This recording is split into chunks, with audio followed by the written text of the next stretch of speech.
กันอีกแล้วกับฮิตกันแฮงบอหรือว่าฮิตกันนักใช่ไหม P3 แล้วตอนนี้ยังอยู่กับเกมที่เขาคิดกันอยู่ในตอนนี้ครับยังชิมาไซสูตรเก่าสูตรเดิมให้เบิ่งอีกแต่ก่อนโม้ยยังใส่บ่ทันใดซ้ำเข้าไปแล้วเขาตองเขากินก่อนเขาแข่งเอาแล้วเงินหมดเอาซื้อๆวันนี้แลกได้ 12,000มาเนี่ยลองเบิ่งว่าสิได้ไซอีกบ่มวยแข่งเฮ้ยมวยจงใหญ่ไว้ไล่ตามเขานี่เพราะว่าคนส่วนหลายเขามักทิ่มหมังใหญ่ลงเพราะพยากรรมไพ่ใหญ่ถ้าไพ่ใหญ่เหลือ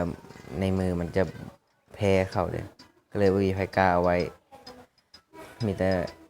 เขาจิทิ่มลงมาให้เขาไล่ตามถ้าเขามีไพ่ใหญ่เก็บไว้เขาจะสามารถไล่นำเขาได้ก็เลยว่า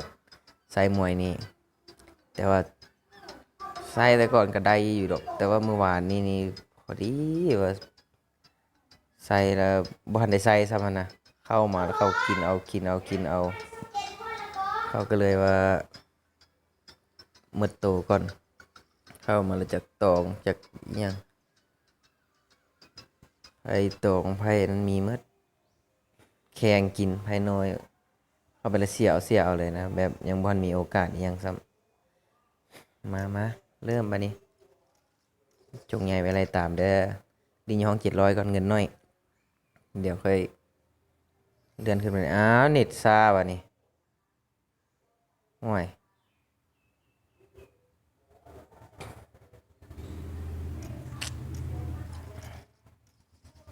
กากแท้เน็ตนี่อยู่ใส่วะนี่เอาบอกว่าสิค้างอีกเอา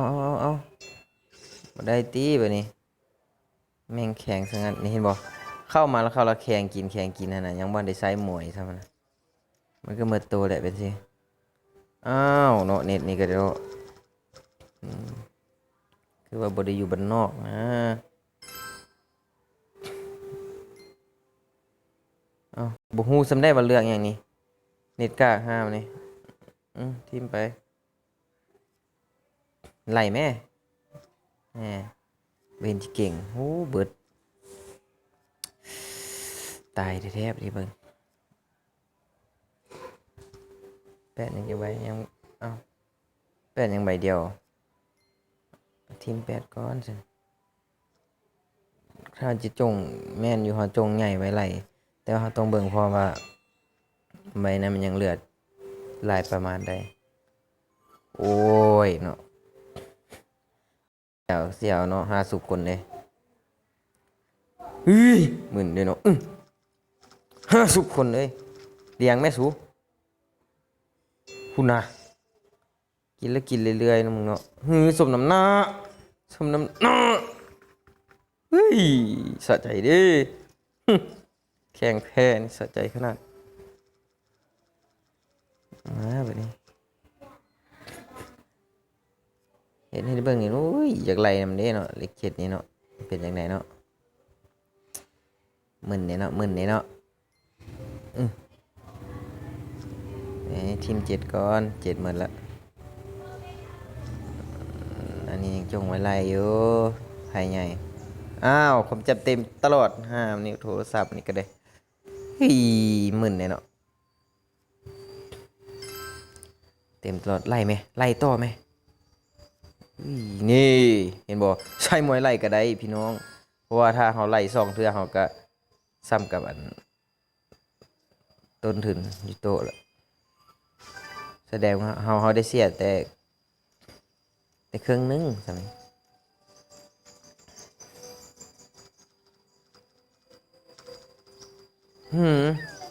ตองสัตว์กูก็เหมือนโตตีไปสิทำไมเธอจึงทำอย่างนี้อ้าวเริ่มหนีสาวเต็มบกแข่งให้เตะปากเลยปากค่อยบ่เป็นปากเอ้าเอ้ยมวยเก่าเว้ยมันซองดำออกสุดแล้วนี่เอาแข่งเลยซะสุดแล้วนี่ก็ออกซองดำออกแล้วค่อยแข่งแล้วค่อยเมิดโตนะบุกล้าแข่งเลยไปสิซองดำออกไปมัน มันเหลือไพ่แต่4 ใบเอาเหลือ5 ไพ่บุกล้าแข่งเดี๋ยวสิหมดตัว8 กอกแล้วหายเนาะ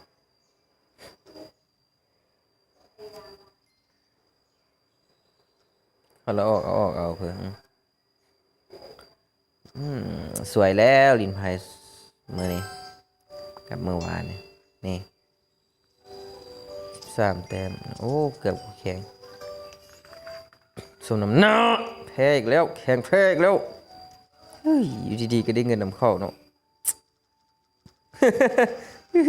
ดึกระเบิดใส่เขาอีกยอมรับโดยดีว่าเธอน่ะแพ้แล้ว10ออกมาจัวเลยไหม10มันน่ะตีออกมาได้ไหมเฮ้ยนี่8ก็ไล่บ่ได้เดี๋ยว80มันหมดละเหลือตัวเดียวเอาแม่งเอ้ยไปอยู่นี่สมโพเมื่อเสียไรกันกลายต้นทุนละเสียไรกันเลย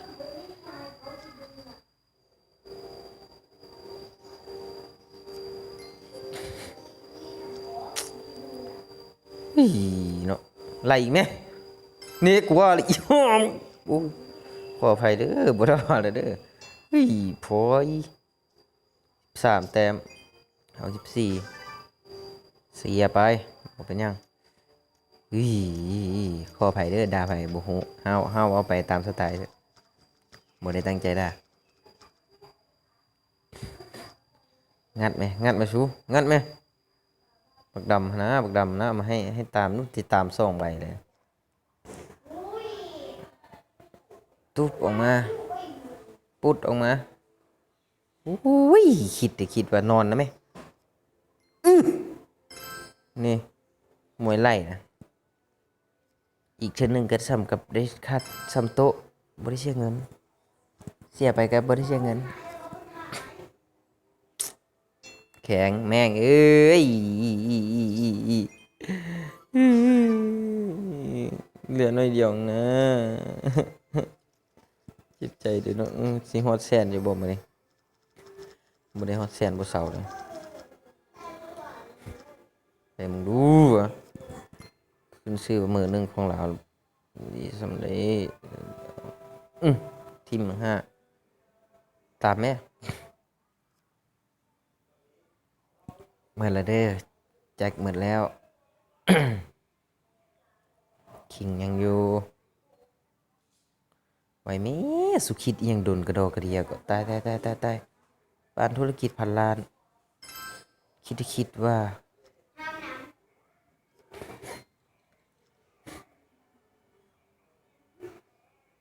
ทีม6นี่นะ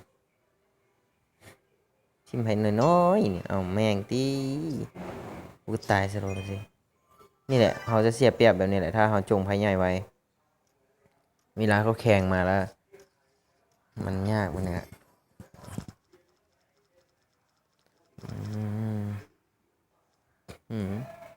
สมน้ำหน้าโบทิมระเบิดก็เสียเงินพี่น้องเอ้ยได้เงินซื้อระเบิดมาทิมตอนนี้เหลือ6,000ประหยัดหน่อยนึงบวกกาทิมใส่ไพ่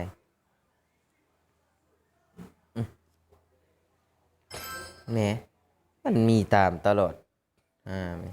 ตีลีกยังไงก็โบเวตตามอีแม่แปดนี่กูก็ตามได้สระโบสมน้ำหน้ากูดิเนาะ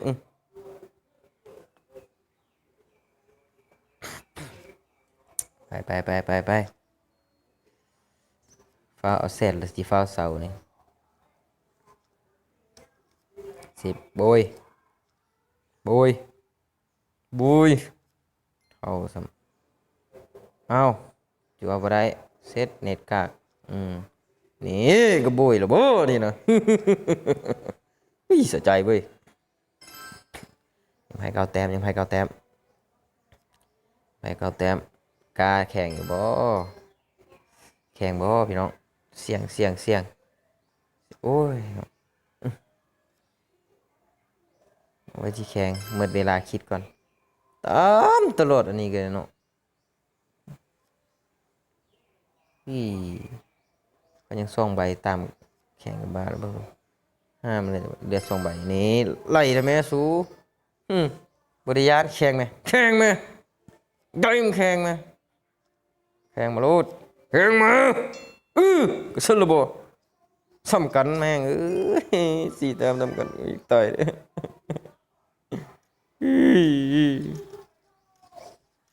เหมือนเนาะ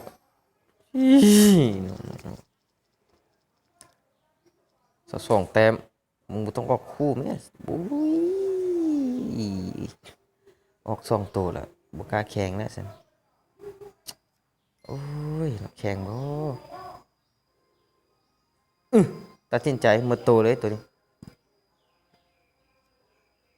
โอ้ยว่าจิใช้มวยจงใหญ่ไว้ไล่ตามเนาะ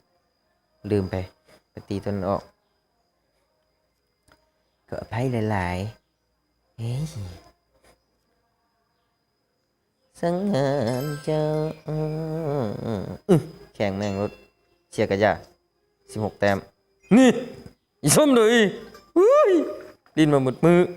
มีกินตาเดียวมึนเนาะแควจนที่หักเลยนี่กัดแควอยู่นี่นะจั่วเข้ามาแบบนี้ทิมปล่อยตามแม่ตามแม่ไล่แม่ยามยังให้ไล่คือบุไล่สมน้ำหน้าถึกไล่คืน จัดไป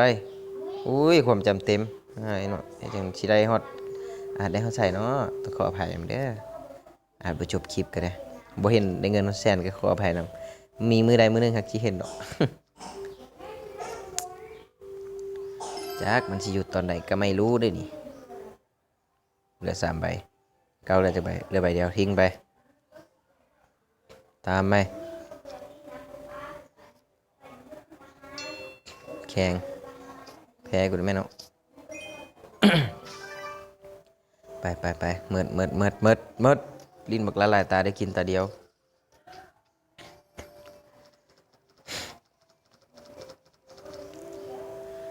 41 แต้มปั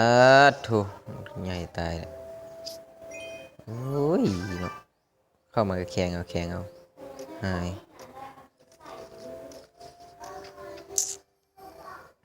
จัดดู50 คนเลยเนาะตอกอีกแล้วมันคือม่านเนี่ย3 ตาซ้อนละนี่ม่านตายแท้ม่านตายแล้วกินขี้มาวะคือม่านแท้แข่งอีแม่ใจนะสมน้ำหน้าดำกว่าแล้วดำอิ้วสะใจวุ้ยได้ไล่ดีไซน์มวยไล่ก็ได้ไล่ยังบ่ทันดีไซน์มวยเลยเนี่ยตามโซก มาไปดิ10ตี10ออกมานี่บ่อยครับกาย10น้อยนึงตี7ไล่แม่สู้เหลือ3 10พนะตีออกมาทิ่มเลยแม่